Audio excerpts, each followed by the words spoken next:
ሰላም እንዴት ናችሁ? እስኪ እቺን ቀለል ያለች ዳቦ እየሰራን ስለ ቅባቱ አንዳንድ ነገሮችን እንወያይ።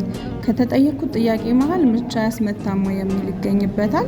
እኔ በራሴም ሆነ በልጆቼ ላይ ያየሁት ችግር የለም ስለ ምች ማለት ነው። የዚህ ስጋት ያለባችሁና ነፍሰ ጡር የሆናችሁ ግን ማታ መቀባት ትችላላችሁ። ቀን ቀን ባትቀቡት ስጋቱ ካለባችሁ። አጠቃቀሙ ደግሞ ቅባቱን እንደ ማንኛውም ቅባት ቆዳችንን፣ ፀጉራችንን መቀባት፣ በተለይ ቆዳችንን ማሳጅ እያደረግን ፈጣን ለውጥ ለማየት ደግሞ በየ2 ቀኑ መቀባት።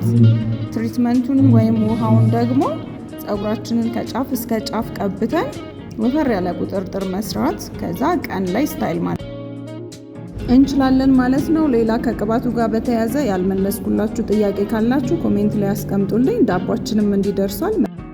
መልካም ቀን ይሁንላችሁ። ቻው፣ ሰላም ሁኑ።